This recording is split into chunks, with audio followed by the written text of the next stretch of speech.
Hey guys, thanks for joining us.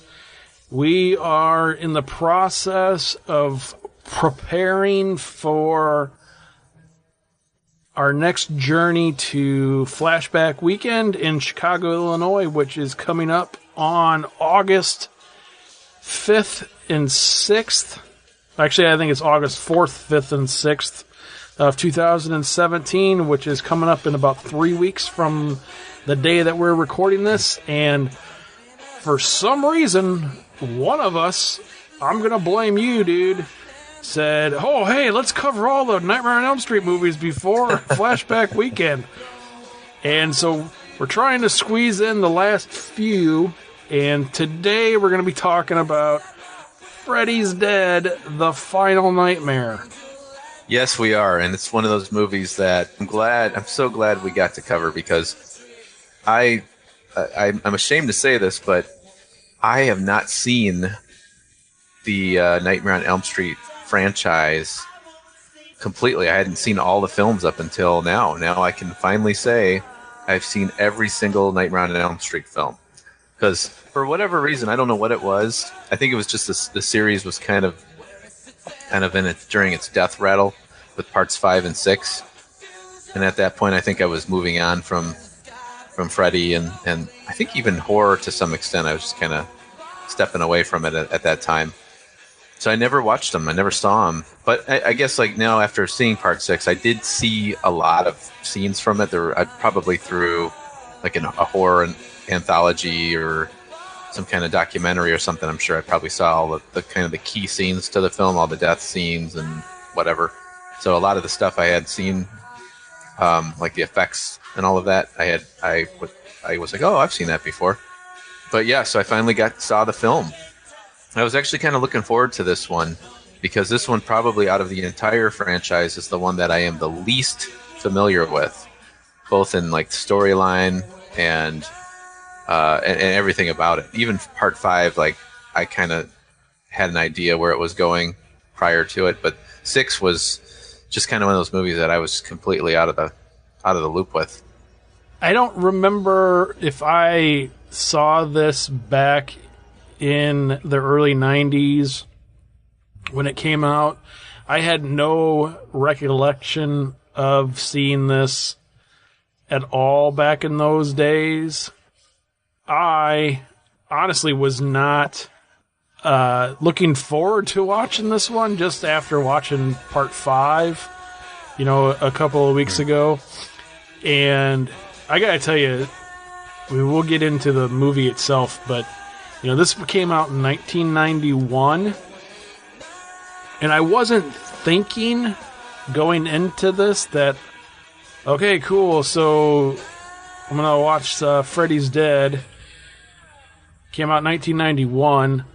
I didn't realize or have the train of thought that the standard 90s horror movie had already started by 1991.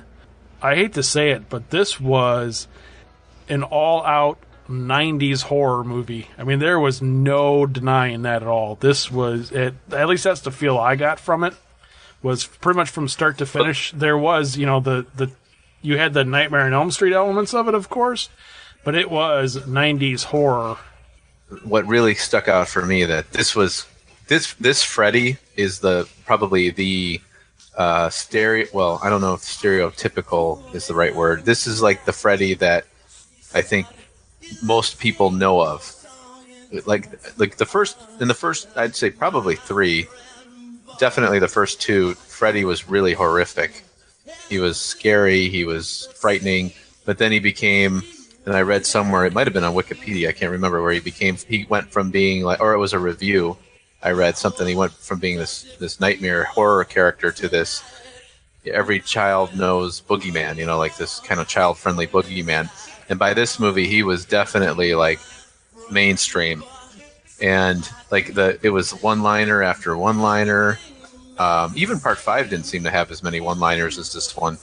It was all about the, kind of the silliness and the gimmicky kills. And I mean, it was, I think at first I was saying, Part 4 was like the definitive Freddy movie. Like if you want to know what Freddy was about in the 80s, you know, when he was when he was popular, I would watch Part 4, and I probably would say that or stick up with that that idea as well to this, even after seeing this one. But this one was, gosh, this is like, and now I know why I didn't see this movie. It was because by this point I was so burned out on Freddy that having to sit through another movie with him in it just wouldn't have been that entertaining.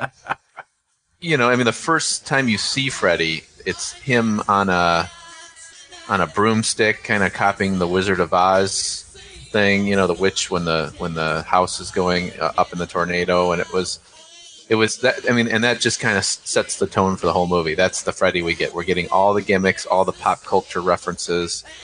You know, it's just gonna. Oh yeah, and then the Nintendo stuff, like, you know, the Power Glove and all that. This is like pop culture. Everybody knows who he is. Freddy. He's no longer frightening. He's about as scary as like the the Toys R Us mascot at this point. Jeffrey the giraffe.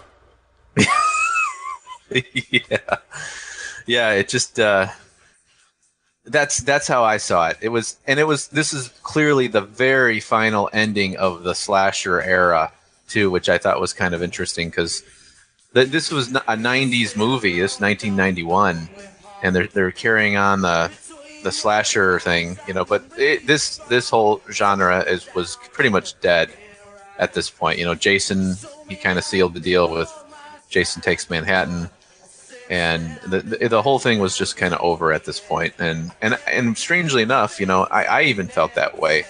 I actually remember when this came out in theaters, it was in 3D, and that was like the big thing. And I remember hanging out with a friend of mine, and we were hanging out in the woods doing bad things probably, and he was like, he had just seen the movie and was all excited about it and telling me all about it, and I just like, okay, whatever, I don't want to see it. And I never did. I never rented it or anything.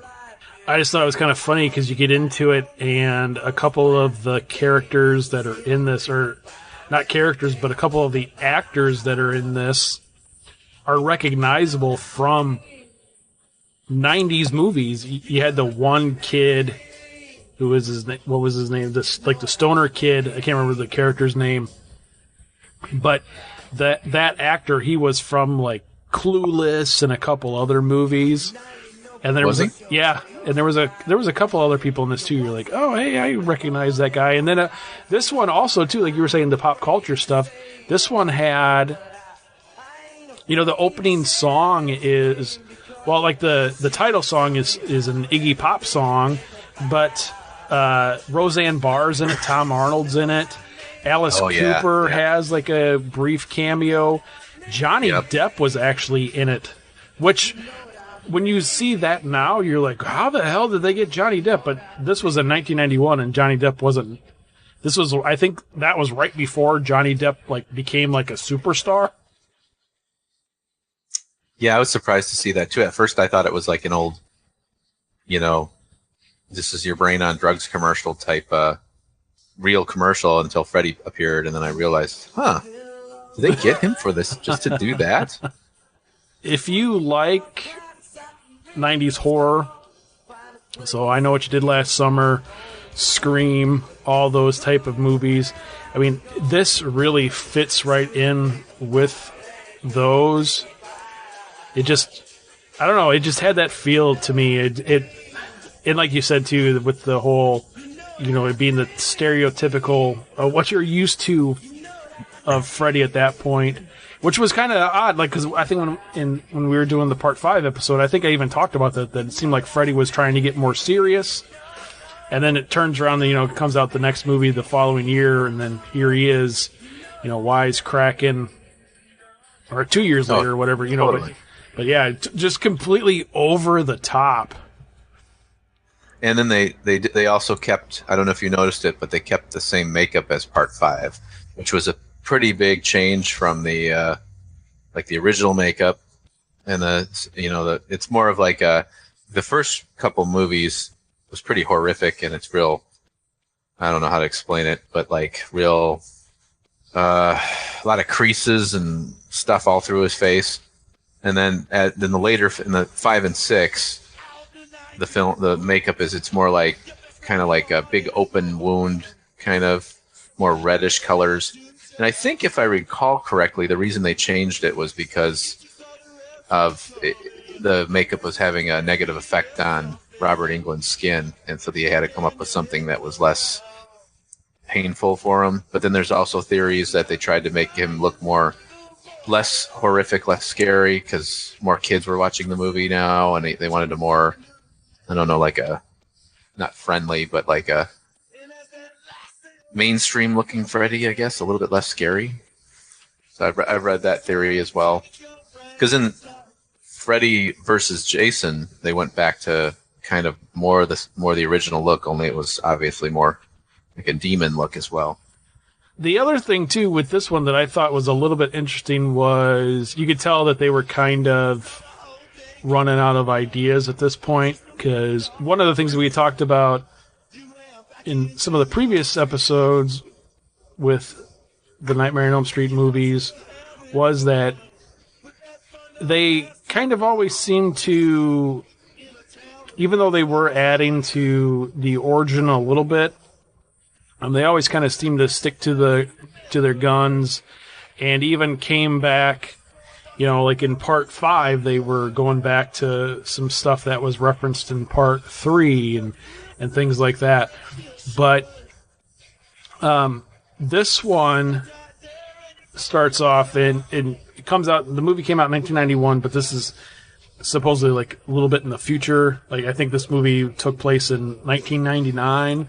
And we're back in Springwood, Ohio, where everything started, and it's kind of like a dystopian type of story to begin with. You're in this small town in Ohio, and there's no kids at all. It's all just like these grown-ups, and then it turns out that there's one sole surviving teenager left who's at like this. What was he at? Like some sort of like, not institution, but like almost like like an orphanage kind of. But he was the only kid there. Yeah, I didn't quite understand what that was, to be honest with you. It was such a mixture between fantasy and reality. Like you just kind of went along with it. Like, oh yeah, okay. So I'm not quite sure what that place was. Yeah, it was like a shelter for kids or something, but. He was the only kid there. And I had read somewhere that the original story for this was going to be that it was going to be, in the future, the 10 years later or whatever.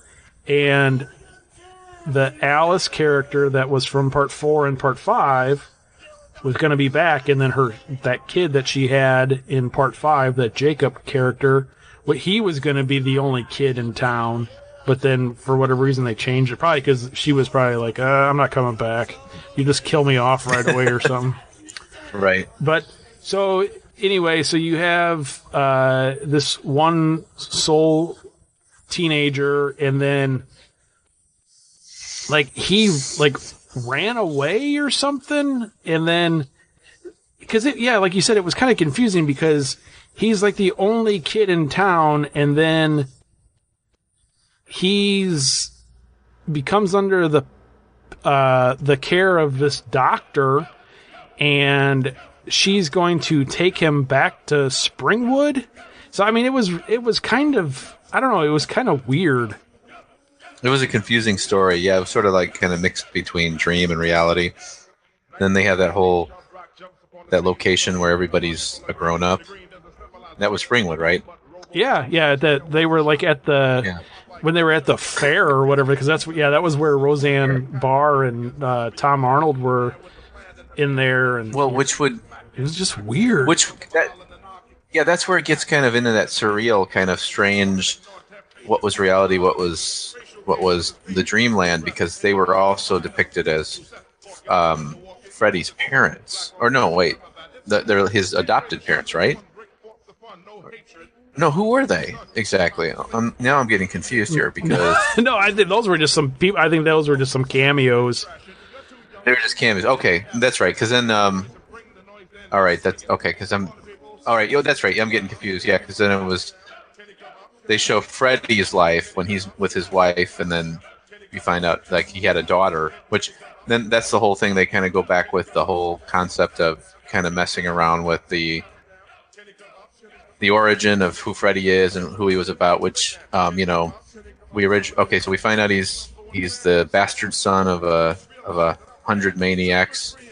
Then there's this. He worked for Alice Cooper at some point, and then Alice Cooper was like his caretaker or whatever, and would kind of beat him and mess with his head, and then he ends up. And then Robert Englund is playing himself or playing Freddy without the makeup, and he's got a wife and a daughter, and then his wife finds out that he is a child killer based on going. I guess he had a room in his basement that had all kinds of different gloves and different like newspaper clippings and stuff of like the murders, and he ends up killing his wife. And so it's a hard movie to follow because it's got that surreal aspect to it where you don't know what's like what was that place they were in where they walk in and there's like the guy teaching and writing on the chalkboard and like doesn't acknowledge them, and then all of a sudden he does.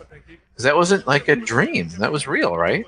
Yeah, the whole thing was just really odd.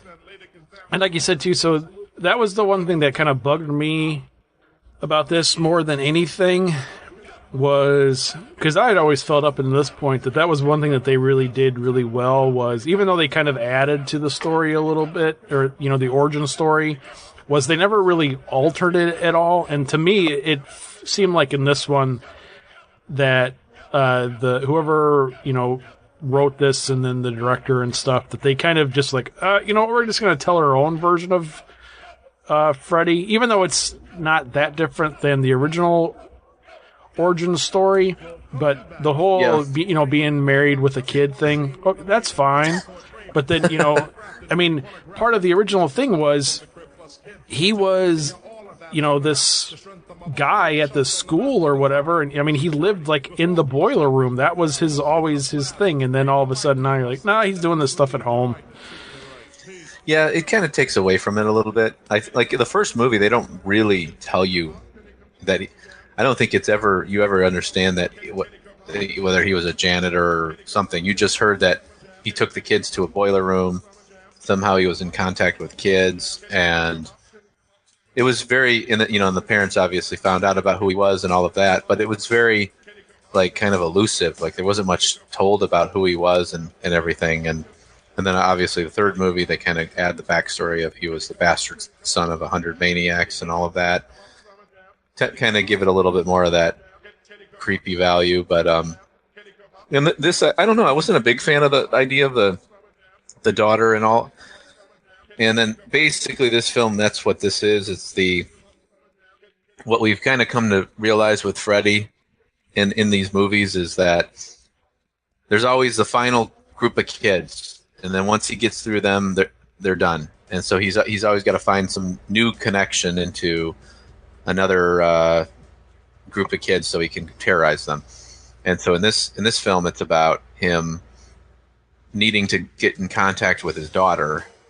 And his daughter is going to open up the door so that he can kind of work through her into whatever, to terrorize the kids that are in her life. Pretty typical Nightmare on Elm Street template.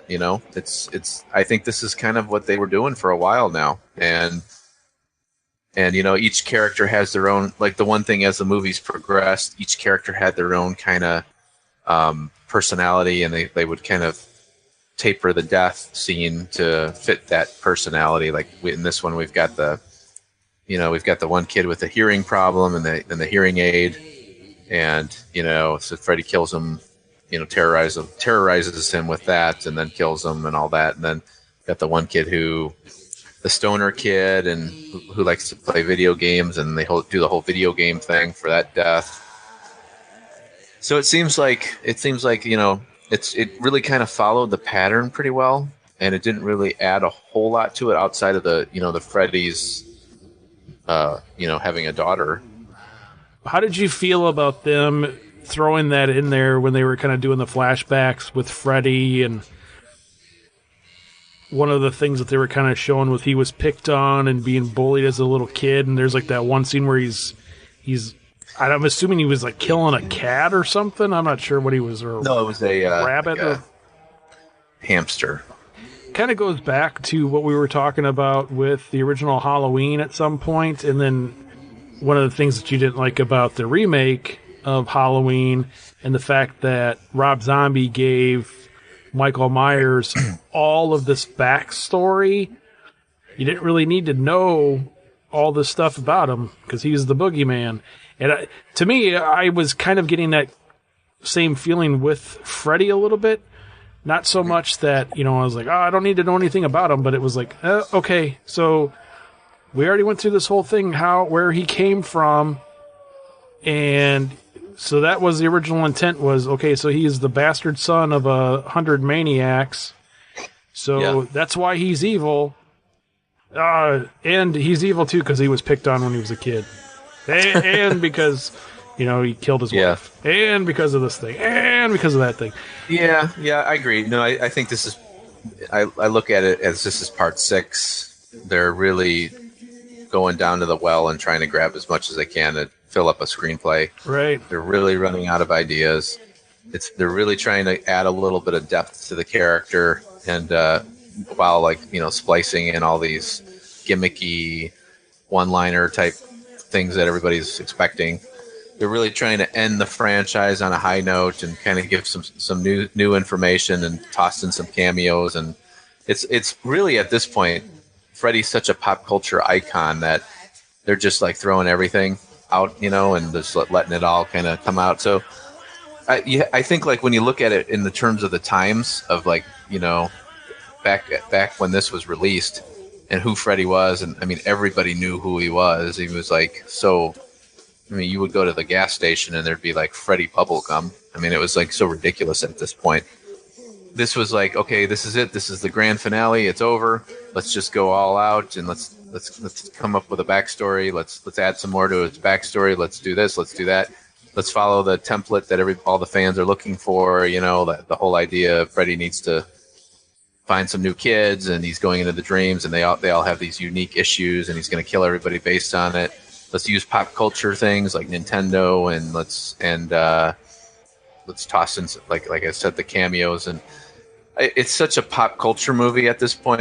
I think it loses a lot of the horror because of that. So yeah, I agree with you. I think this movie compare this one to the original, and it's doesn't even hold a candle in terms of the horror aspects of it. I think this was like the end of that era, and people like me who. I was a pretty big Freddy fan, bigger Jason fan for sure. But elementary school, that's all, and in junior high, that's all we talked about were these characters. These were like our pop culture icons, and we were all kind of like, we were done with it. I don't know how were you in horror, like in your because this was my freshman year of high school when this came out. And I was done. I kind of was done with Freddy, and I was kind of moving on more to music at this point. So. It was a few years before I got back into horror. So, like Nightmare on Elm Street to me was actually it's the best way to describe this. Like Nightmare on Elm Street to me in 1991 was just as appealing as Star Wars was to me in 1984. It was like, man, I am done. I got all the action figures. I've seen all the movies. Darth Vader's dead. I don't care. I don't care what happens with it. I don't want to see any more cartoons or.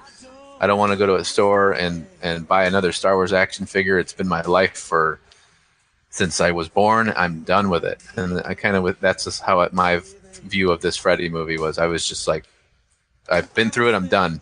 And it wasn't until years later that the nostalgia kicked in and I wanted to go revisit it. Especially my freshman and sophomore year. I mean, it was all, we were partying all the time and, hanging out and trying to make music and never really made any music and doing all this other stuff. And then I don't think I really got back into horror and stuff until, even movies in general, really, until probably shortly after graduating from high school, like I was in the early days. I think that's exactly like me. It was like by the time 91 rolled around, that was freshman year, and I had already kind of moved on from like horror movies and the slashers, and I was kind of done with it. And then when I graduated, I remember the first horror movie that kind of struck my eye, like I wanted to check out again in the theater, was The Curse of Michael Myers, Halloween 6. And I was like, oh, cool, they're doing another Halloween. And it had been a while since Halloween 5, which would probably have been like 89, I think.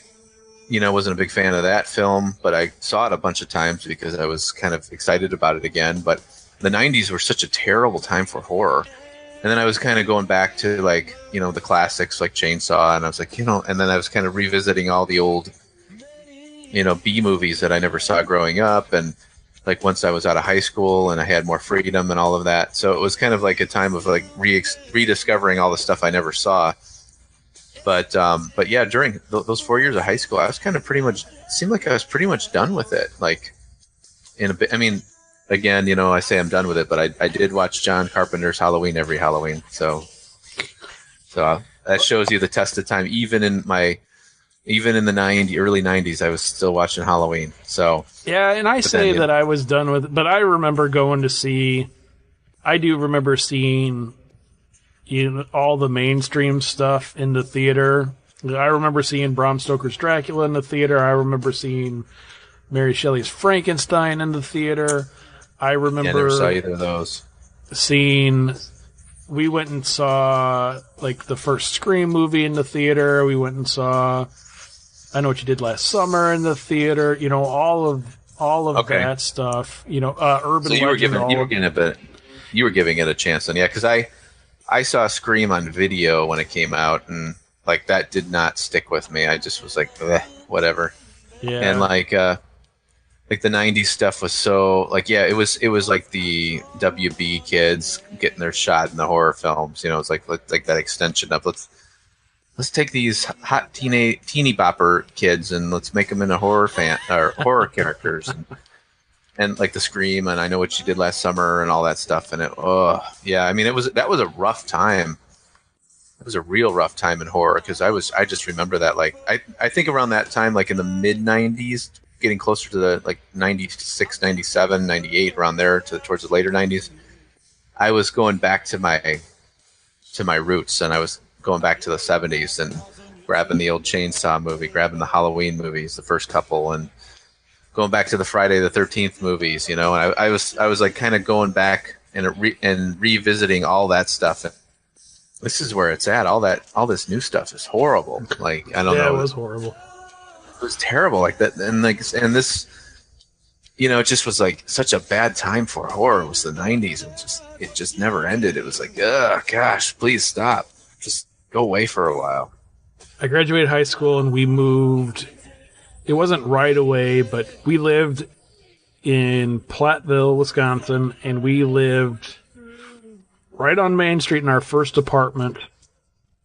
And the Main Street in Platteville is real short. It's only, I don't know, I mean, the downtown area back then at least was only like 4 or 5 blocks long, if that. It wasn't very big. And our apartment was on the west end of where Main Street was at, and then there was like an Army surplus store across the street, and then a couple of blocks down there was a record store, and that record store was right next to a movie theater. The movie theater is no longer there. I don't know if the record store is still there or not. And then on the other side of the movie theater, or maybe it was a couple buildings down from the movie theater, was this old mom and pop video store. And this was in 1995. And at that time, in Platteville, there was no big, movie rental place. So there was no Blockbuster, there was no Hollywood Video, not even, I don't think there was even ever a Family Video there. So it was, Platteville's not really a big town at all. It's a college town, but I mean, they have normally they have like 10,000 people that live there, and then when school's in, they have 20,000 with all the students or whatever. So, but there was this little mom and pop video store, and then in those days, like the grocery store had a video section, and I think a couple of the gas stations had a video section. the cool thing was, and I think I had talked about this before on here, because this video store actually closed down like a year later or 2 years later when Hollywood Video moved into town.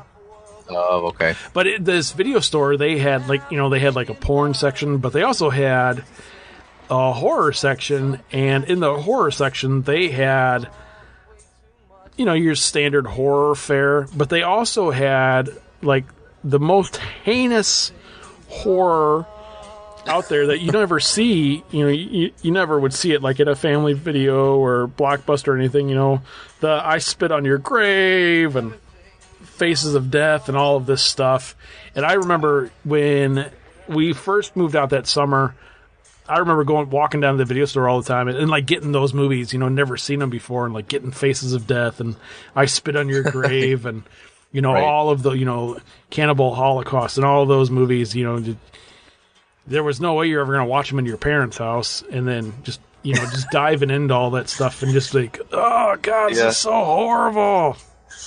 Yeah, no, I agree. Yeah, it was like all those cover art boxes that like for so long like intrigued you that you could never convince your mother to let you rent, and it was like you're 18, 19 years old, and now you got all this freedom and some money, and you're probably gonna go back to the video store and grab all those movies again. Yeah, I picked up a lot of those, and I'm like, and I remember watching them, and then some of them were pretty bad, some of them were pretty horrific, and it was like, okay, now I got my fix, and I know what all that was about. And a lot of them too, is kind of funny that like the cover art on some of those VHS boxes was so tantalizing and so intriguing, and then you watch the movie and it's like, wow, this movie is shit. It's like they hired like the most great artist to come up with a cover art for this, and then but the movie is like barely watchable. There are a few of those. But yeah, it was an interesting time, for horror, at this time. It was, it's kind of interesting how we both kind of went through the same. The funny thing too, one of the things when I had been trying to contact you or find you for a long time, and actually you and a mutual friend of ours and I would always talk to him and like, hey, have you contacted Shannon? And he'd be like, nope. I can't find him. And then as the internet progressed, I remember looking for you on MySpace. I couldn't find you on there. And it was like finally when I did find you, was it you who found me or I found you? I can't remember. I don't remember. I do remember that, or I don't remember, but we just had our 8-year friend anniversary or whatever on Facebook, like last past week. Cool. Yeah, and that was like, so it was 8 years ago? Yeah, 8 or 9, one of the two. Maybe it was 9. Okay. But I remember when either you friended me or I friended you, I can't remember. The one thing I thought was so cool, because we hadn't talked since 7th grade, like the beginning of 7th grade, because that's when you left. But the coolest thing, I'm like looking around on your page at all the stuff you're into and all that, and I remember seeing like somewhere on there, I don't know what it was for, but you had the picture of Jason's hockey mask from the final chapter. And I was like, oh cool, he still likes horror, yes. And then at that point I was really excited, so I didn't want to come off as like a horror geek at first because I didn't know if you'd respond well to that. But then then I found out pretty quickly that you were still into it, so that was cool. I'm gonna go ahead and I'm gonna do the very not unthinkable, I guess. What would it be? Something you wouldn't expect me to do. And I'm going to give Freddy's Dead: The Final Nightmare a thumbs up. Oh, geez. And the reason I'm going to do it is as all the criticism we just gave it, all of it, we gave it a ton of criticism. I mean, there's a lot of things. It's an early 90s movie. It's gimmicky. It's Freddy doing the one-liners. It's not very scary. But to be honest with you, it is a complete and total Freddy movie, and this is kind of what you should expect if you're going to see one of these later Freddy movies. And in that sense, they did deliver. Robert Englund did deliver as the character. I thought he did a great job as Freddy, although he's done it obviously this is the 6th time. I thought in that sense, I thought he did a great job. I also liked having Yaphet Kotto in the movie. playing the therapist. I didn't realize he was in the film, and I loved him in Alien. Overall, although it follows kind of like the template for a typical Freddy movie, and everything we said, I have to give it a thumbs up just because it does the Freddy thing. At this point, the way that you would expect it if you were a fan. So, thumbs up for Freddy's Dead: The Final Nightmare. Well, I'll go with the complete opposite of that. I'll just go with thumbs down. Mainly because I just didn't enjoy it at all. But all right.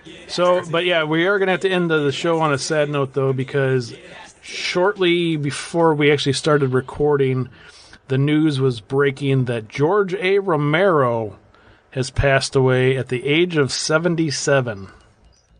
Really? So no way. Rest in peace, George. Died Sunday in his sleep following a brief but aggressive battle with lung cancer. We'll be back next episode with another Freddy movie because we're going to squeeze them all in before Flashback. Yes, we are.